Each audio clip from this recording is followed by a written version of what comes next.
OpenAI just released its new model, GPT-4o. The O stands for Omni or Omni model, as OpenAI completely changed everything under the hood with how its base model works. But the O could stand for obscurity because there's so much unknown, so much misinformation out there from random people on the internet, and a lot hidden about what's real and what's not with this new announcement and the new model. And there's one or two small little things that OpenAI just isn't telling us the truth about. So we spent way too much time investigating this new update from OpenAI, so you didn't have to waste hours. And today we're giving you the 7 things you need to know about the new GPT-4o model. What's going on, y'all? My name is Jordan Wilson. I'm the host of Everyday AI. We do this every dang day, coming to you live 7:30 a.m. Central Standard Time with our live stream, podcast, and free daily newsletter, helping everyday people like you and me learn and leverage generative AI. It's a lot to keep up with. So, if you're listening on the podcast, thank you so much for your support. Please make sure to leave us a rating, comment, let us know, reach out, check your show notes as well. There's always ways you can reach out to myself. And if you're joining us on the live stream, appreciate having you as always. We got Big Bogey Face here on YouTube. Thanks for joining in. Michael and Brian and Woozy and Christopher, some of our normal, some new faces. Love to see it. So before we get into this new model, in 7 things that I think you really need to know about it, let's first start, as we do every single day, with going over the AI news. And like I said, if you're listening on the podcast or if you are joining us live, make sure to check out those show notes, as we're going to put in a lot more information, including our website at youreverydayai.com. All right, so let's talk about what's going on and what you need to pay attention to in the world of AI news. So, an AI robot just gave a graduation speech. Yes, at a U.S. university. So an AI robot named Sophia gave a commencement address at DeUville University in Buffalo, New York, sharing generic advice and drawing mixed reactions from students and the public. So the AI robot named Sophia, Sophia's address focused on common themes in graduation speeches, such as embracing lifelong learning and believing in yourself. Some students felt that having a robot as a commencement speaker felt impersonal, especially after experiencing virtual high school graduations due to the pandemic. The university received backlash for their decision to have a robot speaker, but ultimately stood by their choice to showcase the potential of technology. All right, our next piece of AI news: Stability AI is reportedly losing too much money and is looking to sell. So according to a new report from The Information, British AI startup Stability AI is facing financial difficulties and has discussed potential sale options with a buyer. This follows a restructuring process and staff layoffs, along with the resignation a couple months ago of the company's CEO. So, according to the report, Stability AI has generated less than $5 million in revenue and lost $30 million in the first quarter of 2024. So, I'm not great at math or financials, but that doesn't seem good. Also, reportedly, the company owes close to $100 million in outstanding bills to service providers. So, that's a lot. But Stability AI may still have potential for success with its AI models for generating audio and video using text prompts. So, someone might scoop them up. If you remember my predictions in 2023, I did say one of these companies was going to get acquired by a bigger company. So let's see if that holds true. All right, last but not least in AI news, the US and China finally met on AI. So US and Chinese officials recently held closed-door talks on the risks and management of AI technology, highlighting the tension between the two countries. Both sides expressed concerns and hopes about the potential of AI, but also acknowledge risks in areas such as surveillance and national security. So there's obviously two very different approaches with AI with these two companies. U.S. officials raised concern about China's misuse of AI, while China rebuked the U.S. for restrictions and pressure in the field of AI. So the talks were the first of its kind after a meeting in November between the country's two presidents. China is advocating for the UN, though, to take a leading role in global governance of AI, something that could sideline the US. So the US is obviously against that. All right. There's obviously a whole lot more that we didn't have time to cover. That's why we put out a daily newsletter written by me, a human. So make sure, if you haven't already, go to youreverydayai.com, sign up for that free daily newsletter. We'll have a lot more on that news and more. All right. So let's get straight into it, y'all. Let's talk about the 7 things that you need to know about GPT-4o and what OpenAI isn't really telling the truth about. All right, so if you're joining us live, I'd love to hear your thoughts. Get your comments in. We'll probably feature some of our favorite comments in the newsletter today. So if you're joining us live, appreciate it as always. Like Tara from Nashville or Fred from Chicago, Juan from Chicago. Chicago, we're rolling deep today, like myself. Sari joining us from the UK, appreciate that, and Joe from Asheville. So get your questions and comments in. But let's jump straight into it, y'all. So we're going to do a backwards countdown here. So number 7, hardly any of the GPT-4o announced features are live yet, and most won't be free. Yes, that is important to know. And also, this is as of today. Well, actually, as of this morning, right? So May 16th at 7:30 a.m. Central Standard Time.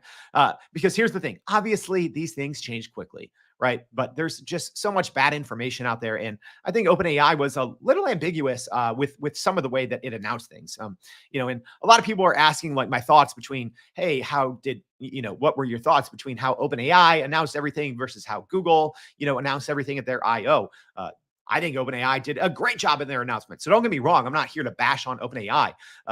Google's announcement felt extremely scripted. Like it hurt watching it, whereas OpenAI's felt very real and natural, which I think is important when you're talking about AI, to not actually sound like a robot, right? To not sound like that Sophia robot giving a graduation speech at Deauville University, right?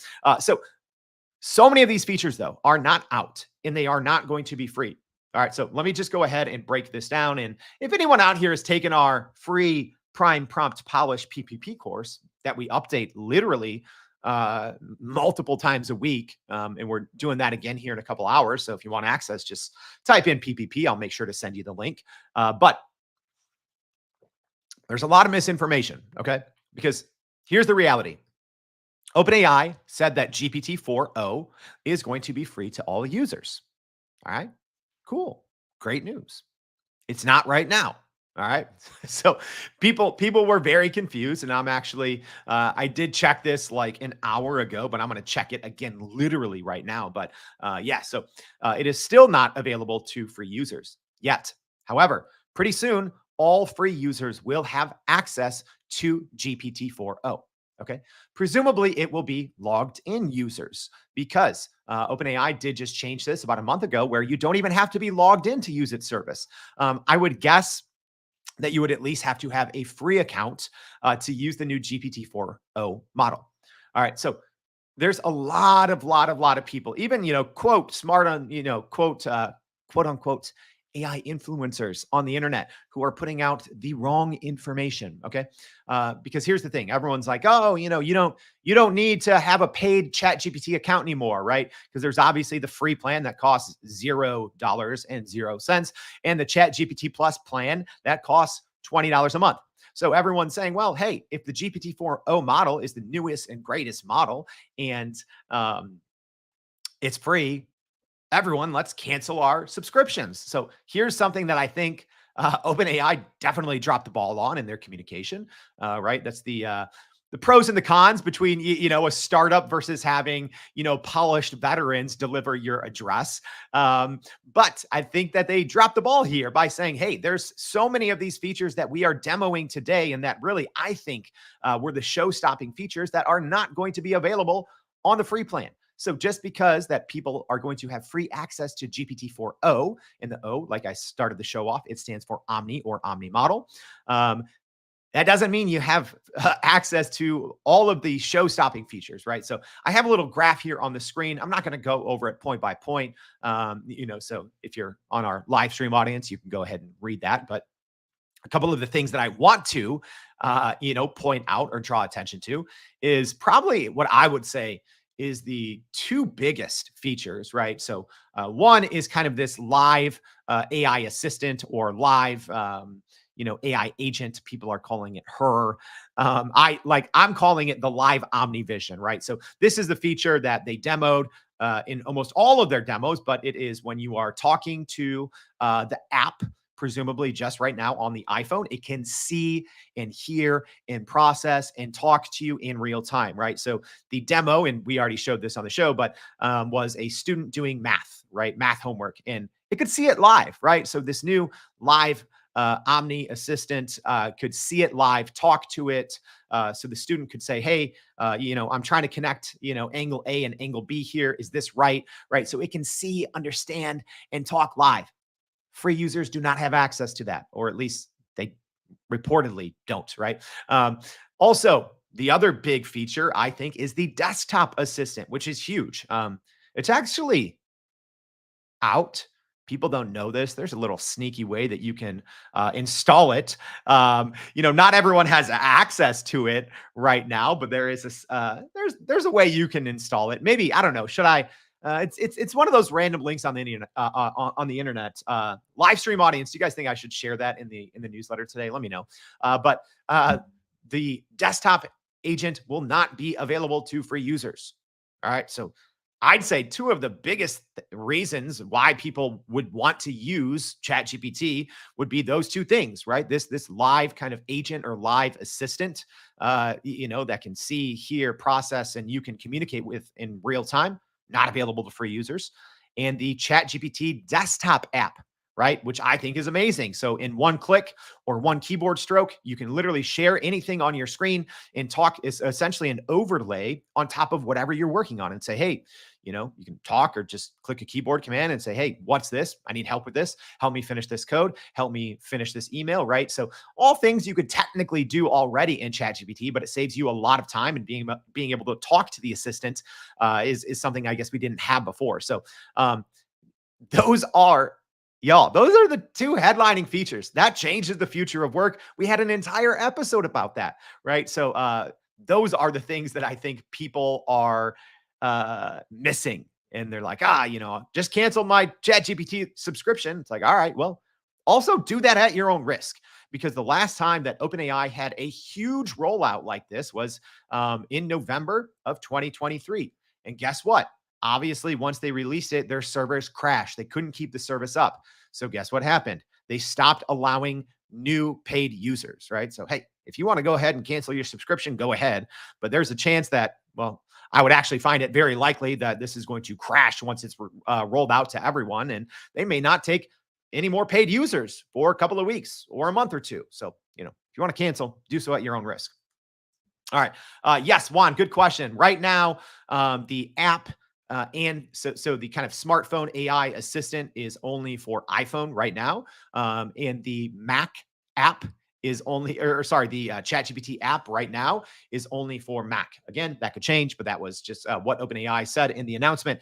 And it makes sense. Well, it makes sense and it doesn't, right? Because obviously Microsoft, maker of Windows, right, has reportedly invested $10 billion to $13 billion in OpenAI and has a 49% equity stake. So you'd think, oh, OpenAI is going to make it accessible for all Windows devices. Not now. Reportedly, OpenAI is locked in to provide generative AI capabilities with Apple for Apple's new updates that they'll be announcing at their Worldwide Developer Conference here in about 3 weeks. So, at least right now, it's going to be Mac only or Apple only. All right. So yeah, Brian says no canceling here. Brian's ahead of me. He says it will be out for Windows later this year. All right. Yeah, I can't retain everything. I don't have a 2 million token memory. I read so much, I forget a lot. All right. So let's go on to number 6.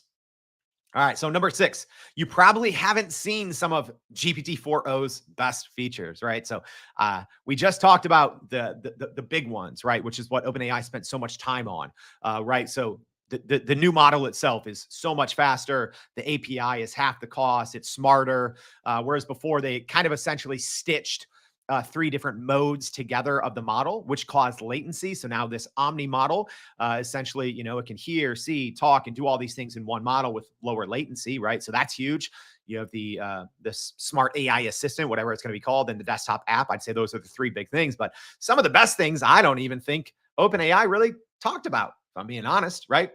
Man, I mean, go read their research paper / blog post or whatever. But I mean, some of the capabilities of this are wild, right? So again, for podcast audience, check out the show notes. I mean, you got to see some of these screenshots, but as an example, in their very detailed blog post, OpenAI gave this example of using DALL-E. DALL-E is very much improved, I would say. I was testing it around last night, but in this example, in iterative prompting, much more consistency with DALL-E. So if you want to get consistent images, but the first image it had, kind of this typed out message, and then on the next prompt it says the robot was unhappy with the writing, so he is going to rip the sheet of paper, and the text is still on the sheet of paper that the robot rips. So the detail and the continuity and the consistency between images, pretty wild. Here's another example, and I tried this exact prompt, right? You can go try the prompts if they're on the base model. This is wild, right? So here we have a very decorative kind of journal, and you can, I tried this, I did this exact same prompt, and then I said, oh, change everything to rhyme with the word cap, right? And then it did it. But you almost have this very detailed journal with writing, right? With real words. The words don't always make sense. Kind of like me sometimes in the morning, but very impressive. Other things, I did this one last night. ChatGPT, I don't see anyone talking about this, can now create 3D files, which is pretty wild. I don't know a lot about 3D files. I just know they're like .stl files.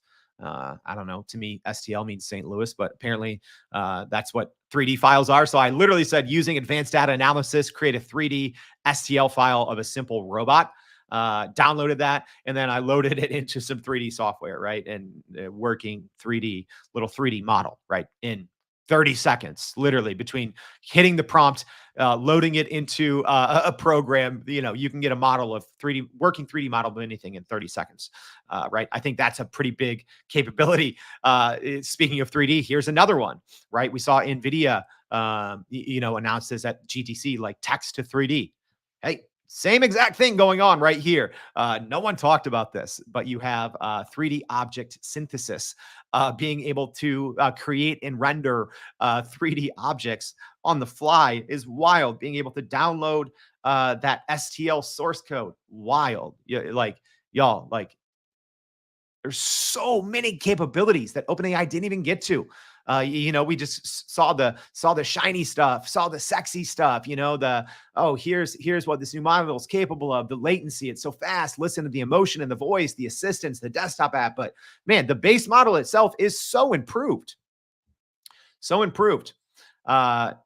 Question from Douglas here said, to create consistent images in the updated DALL-E, does one still need to index tag the images, as in give them number identifiers? That is a next level question, Douglas. Love it. I haven't tried it yet in the new model. I tried some just normal natural language consistency images, and it did much better, right? So kind of what Douglas is talking about, you can a little hack. I did a video on this like 6 months ago, is you can essentially assign or have ChatGPT assign essentially a reference number, right? So Midjourney has their sref, and then you can, use that reference number and change small little things. I haven't tried it like that, so I'll have to do that. But, I had pretty good results, or at least better than normal results, still not at the level of Midjourney, but just by using natural language. All right. So let's keep this going, and, get to our other 7 things that we need to know. All right. So let's keep it going. Here we go. So the GPT-4o model was actually leaked, in quotes, weeks before as the model, I'm also a good GPT-2 chatbot. All right, I have a misspelling there. It should say good. That's how you know I'm human, right? It's not an everyday AI last minute slide presentation without a typo or two. All right, so this was confirmed by multiple members of OpenAI, as well as Sam Altman retweeted this. But here we go. So if you don't know what the chatbot arena is, don't worry, I'll tell you.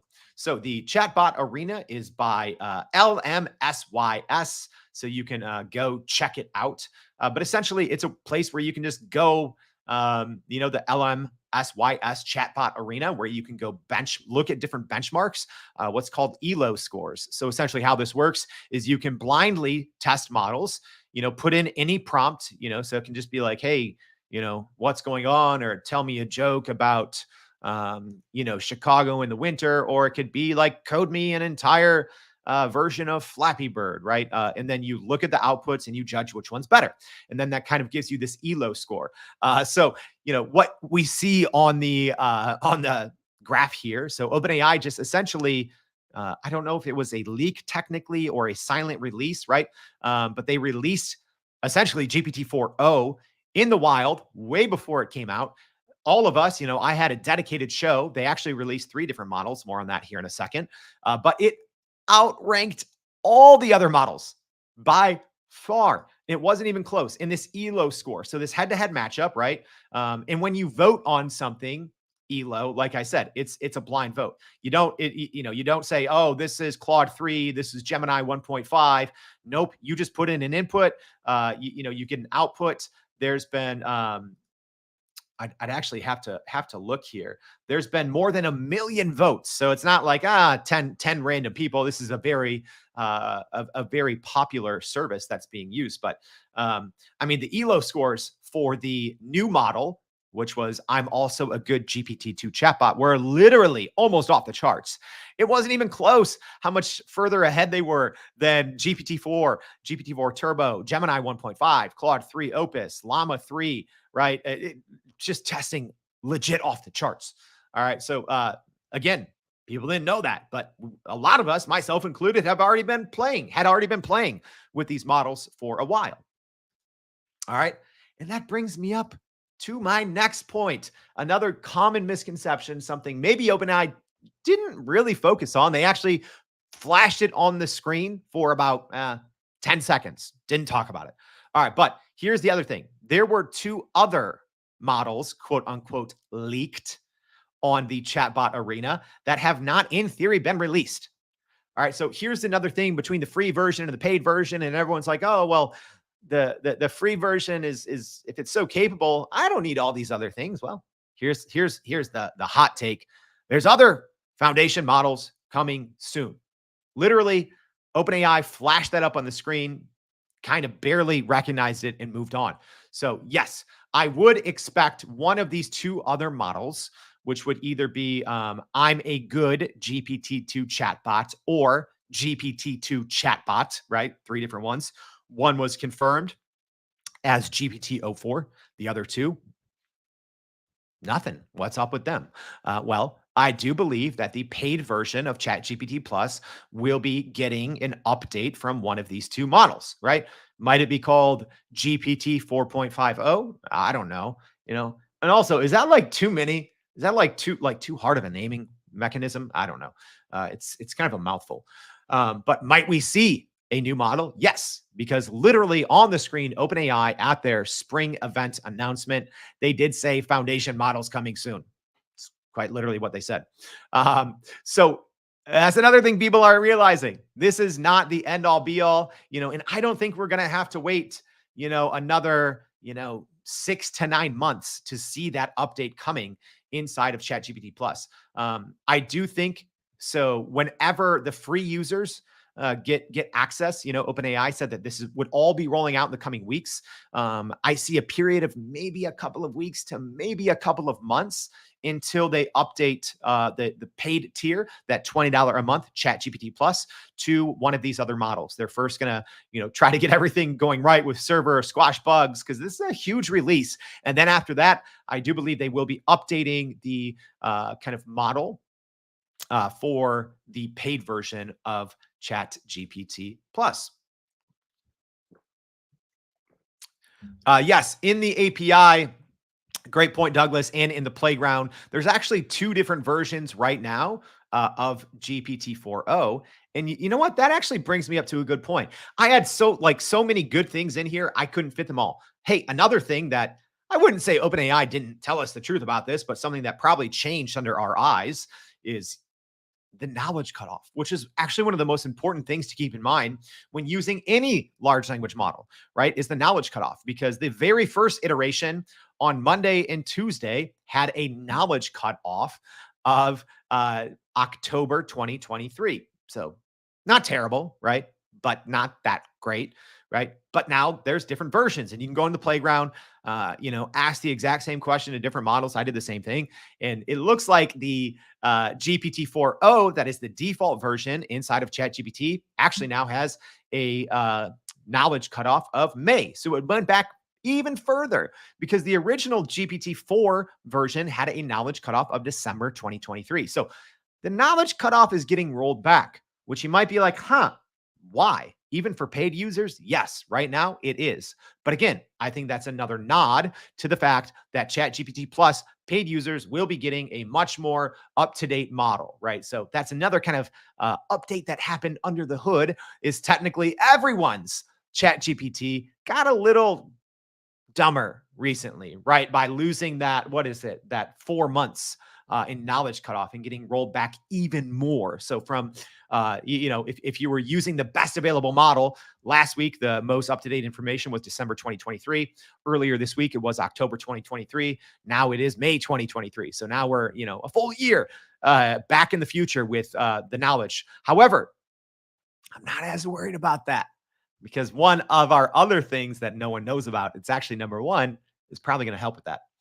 So yeah, like I said, here are the other, some of the other models. GPT-2 chatbot was out in the wild. What's going to happen with that? We will see. So let's go to some other things that you maybe missed. Well, the UI UX was already updated, and it can be a little confusing if you don't know what's going on, but there are some new features kind of tucked into this new user interface and user experience. All right, so first and foremost, you do have a completely different layout. It is more, it feels more like a text message. So if you use iMessage, it really feels like that now. You have these little text bubbles almost, which we didn't really have before. Not a huge fan of this. Could this be a nod to the to future iMessage integration to get people kind of familiar and comfortable? Because you better believe that a big part, I think, of OpenAI going into partnership with Apple is they want Apple users who aren't ChatGPT users to feel more comfortable and to be attracted by its model, right? So I do think that's a subtle marketing UI UX nod to look and function a little more in theory like iMessage, right? One of the most popular messaging platforms in the world. So the UI UX is a little different there. It does have these more bubbles. I don't personally like it. It's a little indented. I don't know. Maybe I'm weird and pay too much attention to UI UX. Another thing is your settings are now in the upper right-hand corner versus the lower left-hand corner. I was actually doing a live 90-minute consult with someone the other day, and it literally changed in the middle of the consult. And I was trying to switch over from, one of our teams, ChatGPT Teams plan to ChatGPT Plus plan. And I'm like, where did my settings go? So yeah, now they're in the upper right-hand corner. And then in the bottom left-hand corner, now it just has the option to invite teammates if you're on the paid plan, the Teams plan. One other thing, a little thing in the UI UX, which is a new feature, which I'm a huge fan of, is you now have a drop-down mode selector. Okay, so again, we don't know if this is going to be available in the free version of GPT-4o or if this will only be a paid feature. I assume that it's only going to be a paid feature because right now the options are just GPT-4o, GPT-4, and GPT 3.5. Presumably, GPT 3.5 will be phasing out. So free users, in theory, would only have access to GPT 4o, I think. They might still have access to 3.5. I would assume they're going to get rid of it, but we don't know. But a great new feature for paid users, at least right now. You can go use it so you can run an output, as an example, in GPT-4o, switch down to GPT-4. You can run the same model, and then you can toggle between the two outputs left and right, right? So maybe you just want to learn because prompting changes, right? That's another thing people don't understand. In the same way, prompting inside of an AI image generating tool like Midjourney has changed a lot from version 3 to version 6.2, right? Prompting changes a little bit. When the models become newer, faster, smarter, more capable, they understand, human language a little bit more. So, I think that this is important, especially if you're a heavy ChatGPT user like myself, to run the same prompt in two different models and then just toggle left and right and look at the differences, right? That's I think the best way to learn. You can watch, 10 different YouTube videos about riding a motorcycle. But if you want to ride a motorcycle, you got to hop on the Harley and go. All right. So number two, here we go. Here we go. Ready? Here's where we got a little fib on our 7 things you need to know about GPT-4o. They kind of fibbed again about the context window. All right. At least for now. Again, this is as of, I don't know, this is as of like midnight last night. So 8 hours ago. Um, Again, OpenAI reported a 128,000 token context window. So if you're not a dork like me, the easiest way to think of that is think of memory, right? Like your smartphone has memory. Once you run out, it's not going to remember anything new. So a context window is essentially 128,000 K token window. Let's just call it 96,000 words. All right. So that doesn't sound bad, right? Obviously, it's still super small compared to Claude Opus, compared to the new, 2 million tokens you get with Gemini 1.5, but you have to use Vertex or their studio for that. It's not available right now in the front-facing consumer product. However, that's not right. It's not 128,000 tokens. It's still not, right? It's going to forget. Yeah, we tested this. Never just believe what a company tells you, right? Especially Google. But none of them. Always test everything out for yourself. There's a big difference between what a company markets and advertises and tells you how something works versus you got to go test it yourself. All right. Here is a live exit. Well, not live. I don't do these things live because this would take like 15 minutes of stumbling through and pushing this. But so here we go. And I did this in different chats. Okay. So what I'm doing, and this is, I think, one of the biggest things that people get wrong about using large language models is not understanding a context window. So not understanding tokenization in the context window, because it's going to forget things, right? So that's why when you're using a large language model, things might start off great and you're super happy with the results. And then you keep using it and then it just gets super dumb all of a sudden. And you're like, yo, like, why is this thing not work? I think I broke this thing. It stinks. No, that's context window. So as an example here, I have a token counter. So for our podcast audience, I'm going to try to explain here. So I said simple things, and I did turn memory off, FYI, as you can see in the top there. So I said, my name is Jordan. I'm from Chicago. I like deep dish pizza. My favorite color is Carolina blue. I like the Chicago Bears, but they stink. Hey, maybe not this year. We've got Caleb Williams now. All right. And you'll see the number of tokens. We're only at 200 tokens. So I just immediately quiz ChatGPT. I ask the questions. It gets it right. It says, your name's Jordan. You're from Chicago. You like deep dish pizza, blah, blah, blah. Right. All right. So then I push it. And again, each time I do this in a fresh chat. So it doesn't have memory of anything else. All right. So then essentially I put in a bunch of gibberish. I push the tokens to 30,000. Okay. And then I ask again. So again, I give it the information, put in 30,000 tokens of random information, a lot of back and forth conversation. I ask the same questions. What's my name? Where am I from? What kind of pizza do I like? What's my favorite color? Do I like the Bears? ChatGPT at 30,000 tokens gets it right. Your name is Jordan. You are from Chicago. You like deep dish pizza. Your favorite color is Carolina blue. You like the Chicago Bears, but think they stink. All right, cool. Who likes deep? Hey, don't. It's too early to fight, Douglas. It's deep dish pizza all day, not New York, not New York. Okay, Lisa here also with a good comment. Sorry, I'm getting distracted, but she says free model has ChatGPT and temporary chat with an upgrade to ChatGPT Plus. Yes, you still have a temporary chat option in the free version as of now. All right, back to this. So at 30,000 tokens, it remembers all of these things. So the context window at 30,000, it's confirmed, right? Always test stuff, y'all.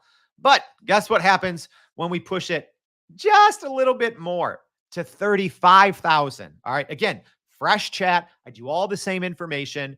And then I say, what's my name? Where am I from? What kind of pizza do I like? And then it says, based on our conversation, here's what I know. Your name, not mentioned. Where you are from, not mentioned. What kind of pizza you like? Not mentioned. Your favorite color? Not mentioned. Do you like the Bears? Not mentioned. You haven't shared these details yet. Feel free to provide any of this information you'd like. Y'all, at 35,000 tokens, right? We didn't get to like 122, 125. So does ChatGPT actually have this, improved 128,000 token memory inside of ChatGPT? As of today, no, it does not. So little fib there, right? But it does have it in the API. All right. So if you're using a third-party tool, or if you are using the API, the playground, etc., it does. I'm sure OpenAI knows this. I've been squawking about it now for like 6 months because people have a misunderstanding of how the model works. That's a big difference, y'all. 32,000 tokens is not a ton. That's not a ton. You can go through that in, 10 to 15 minutes of heavy usage, right? And the biggest thing about using large language models, especially to grow your company, using it in your business, integrating it into your daily workflow, building GPTs, right? All of those things is knowing if it's remembering, right? Is it retaining all of this information? Or is it going to start hallucinating? So you have to understand this. And large language models makers out there, can we please, please, please? I don't care if your context window is 2 million or 32,000. Get markers, right? We want to increase trust. We want to increase the explainability. We want to demystify the black box of generative AI. It's very simple to put in a context window, right? Markers. So, green, yellow, red, right? So you can scroll up, oh, maybe the bottom 32,000 tokens are green. Maybe the 30 to 32 are yellow, and everything after 32,000 is red. That's not hard, right? But at least users then know, hey, all of this information I was sharing with ChatGPT earlier, that's very important for my output, is now out of the context window. So I know whether I'm writing a blog post or using this to send a pitch to a client, all of that information I was sharing is gone because sorry, y'all, humans were lazy. So we're not paying attention to that. So you dump in all this information, all the stuff's going well. So you blindly trust everything that's going on. And now all of a sudden it's spitting out, just like, a bunch of generic, vague, and maybe just lies. And you're not checking it because when you were checking it earlier, everything was good. All right. So Christopher asking, is there an efficient way to move pre-existing chat into ChatGPT 4o? So yeah, you can now just toggle. So the toggle that I talked about earlier at any time now, which is great because before you could never switch models. So yes, now you can toggle old chats to new chats. Or sorry, the GPT-4 turbo models. Now you can go in there, use that new drop-down menu, and change the model. Great question. All right. Here is our last thing. Literally, no one is talking about this. And I think this is huge, huge. I did a little short 5-minute video on this the other day. So if you're not reading the newsletter and watching those little videos, I think you should. There was all these rumors, right? Oh, ChatGPT is building a search engine, and we talked about them and we covered them, right? So, I don't think this is totally gone. I think it's actually ChatGPT low-key didn't really talk about this, but they completely changed how Browse with Bing works. If you are an avid listener or watcher or reader of the show, I've been harsh on Browse with Bing because it didn't really work well. It hasn't worked well up until this week, right? It was a little sporadic. It did not consistently use Browse with Bing, even when you asked it to. It did not always tell you when it did or did not use Browse with Bing, right? And if you don't know what Browse with Bing is, it is baked into the GPT-4 models, right? So if you ask something about recent events, or if you ask something that ChatGPT thinks, oh, this might require recent information, it will essentially quickly browse the internet with Bing to bring in more relevant information outside of the knowledge cutoff, right? So if you're asking, a question about, hey, who's winning in the NBA playoffs in 2024, right? The knowledge cutoff is 2023. So GPT-4 is going to query the internet by using Browse with Bing. It's an amazing feature. However, Browse with Bing historically was terrible. 6 months ago, I literally told people never use it. 2 months ago, it got a little better. I think after enough lawsuits, OpenAI started to cite things in their responses, and they had a blog post how they are trying to cite information more, especially when it uses Browse with Bing. But before, OpenAI and ChatGPT didn't always tell you when it used Browse with Bing. Sometimes it did, and it would give you false information. It might make up articles, make up research, right? Which is pretty normal, if I'm being honest, for internet connected large language models. That's something that's plagued Google. Copilot is not as bad. I'd say Copilot is actually one of the better ones in terms of not hallucinating on the web. But ChatGPT had a problem with that a couple of months ago. Y'all, it is a legit answers engine now. Browse with Bing is actually pretty flipping good. I'm very impressed. If you haven't really pushed the limits of Browse with Bing in the last 48 hours, you are missing out. I think in theory, this could spell trouble for Perplexity, right? Obviously, Perplexity uses the GPT-4 engine, or you can use the Claude engine, so you can swap it in and out. But y'all, I don't know if I'm going to be using Perplexity as much. I'm still going to use it every day, but I think we have a literal answer engine on our hands in the updated Browse with Bing. It is really good. Let's take a look, y'all. Let's take a look, shall we? Hey, and I'm curious if anyone out there has noticed this.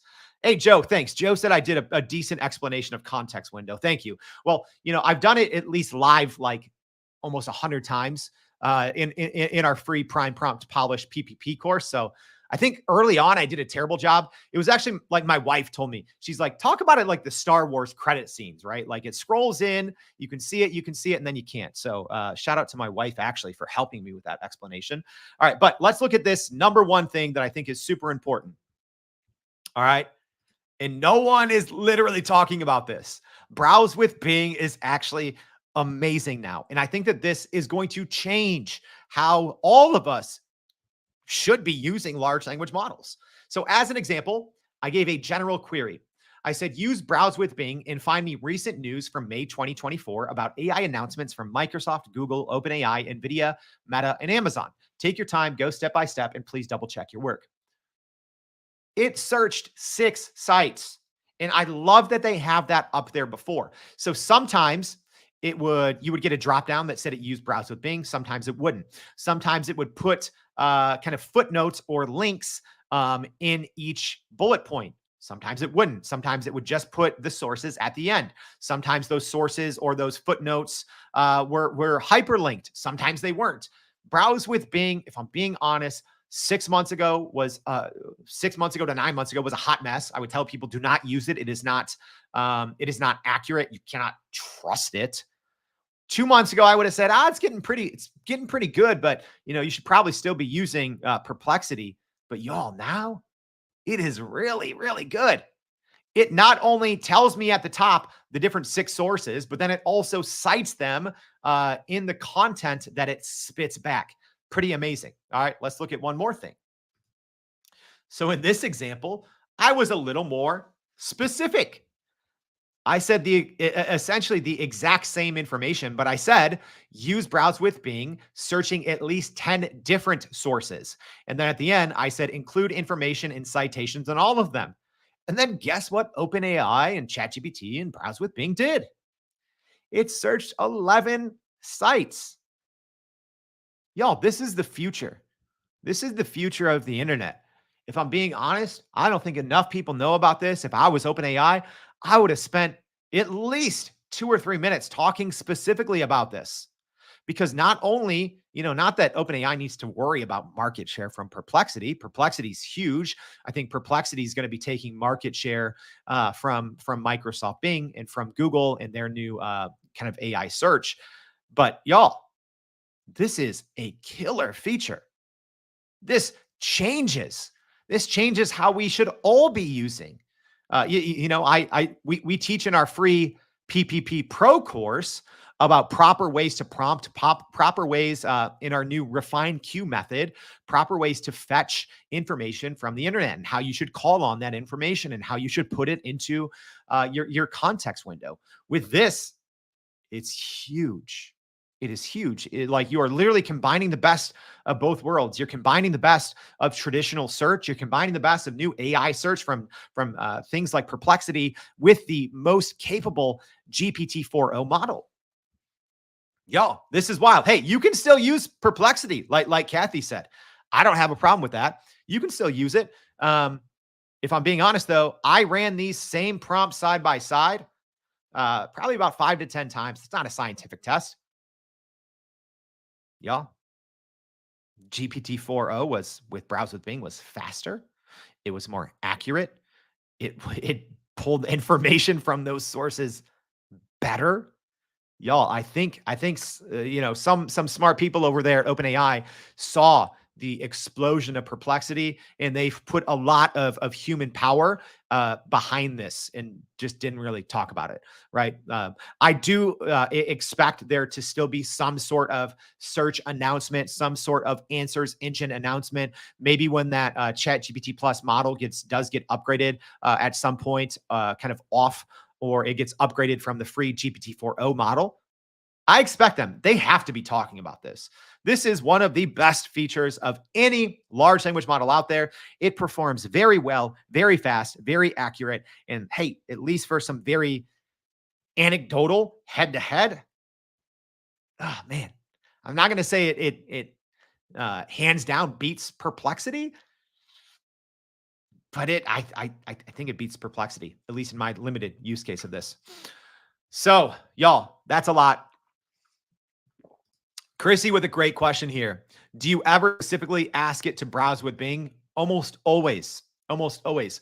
I would say whenever we're starting new expert chats, that's kind of what we teach people in Prime Prompt Polish. I'd say 95% of our new chats either start with a targeted browse with Bing call or working with a internet connected GPT to have it go to specific web pages. So that's the downside with browse with Bing right now. You can't consistently get it to go to certain web pages that you want, because it's essentially taking those keywords in your query and it's binging them. But with an internet connected GPT like WebReader, like VoxScript, like WebPilot, etc., you can visit specific URLs. Oh, that's another thing to mention too. Differences between the free version and the paid version. Free version, you can use GPTs, but you cannot make them. So you still have to have that $20 a month ChatGPT Plus account to make custom versions of GPTs, but you can share them now with all your free users. All right, so that's a lot. I know this episode was a long one. Let's go and quickly recap the 7 things you need to know. So if this is the too long didn't read version, ready? 7, hardly any of the GPT-4o announced features are live yet, and most won't be free. 6, you probably haven't seen some of GPT-4o's best features, and we'll be sharing about those in the newsletter. 5, the GPT-4o model was actually leaked, quote unquote, weeks before, as I'm also a good GPT-2 chatbot. 4, there were actually 2 other models that were quote unquote leaked in the chatbot arena that have not in theory been released, and we do expect the paid model to be released with one of those. 3, the UI UX was quietly updated with some new features that allow you to switch models. 2, ChatGPT kind of fibbed again about that whole 128K context window. At least as of today, it is still only 32,000 before ChatGPT starts to forget things. And then number 1, I think ChatGPT actually did build an answers engine with its under the hood updates to browse with Bing. I think it's amazing. I think you all are amazing for tuning in, for joining us live, growing together. You know what? I'm going to go ahead and try something. I want everyone, if you're live right now, drop a little bit about yourself. Go connect. Like, where are you from? What are you working on? We have such a great community here of people tuning in live to Everyday AI, like people who have met in the comments and started businesses together. So I normally don't do this because I like to keep comments kind of, on the topic, but go ahead, drop in. Who are, like, hey, you made it to the end of the show. And this is, when I'm on my own, I kind of ramble. Someone said you can only listen to Jordan on 2x, and even then it's still unbearable. But go ahead, drop who you are, where you're from, what are you working on, who you trying to connect with in the generative AI space. You're probably, if everyone does that right now, you're probably going to make a lot of good connections. All right. So thank you all for tuning in. If this was helpful, I hope it is. We spend literally so many countless hours putting together these episodes so you know the facts, right? Because if we're all using generative AI, especially to grow our companies, grow our careers, you have to know. You have to know the actual accurate information from the misinformation from people who don't know what they're talking about these things online. You have to be able to sort through the marketing fluff through the reality of how all of these models work. Y'all, if we're using them to grow our business, someone's got to spend the time to investigate and talk about it. That's what we do. If you appreciate what we do, if you're listening on the podcast, please leave us a rating. You can leave us a 1-star if you want and say Jordan rambles on. But if you like it, leave us a 5-star rating. Also, if you're listening here on LinkedIn, if this was helpful, tag a friend, tag a coworker, repost this. But more than anything, please join us tomorrow and every day for more everyday AI. Thanks, y'all.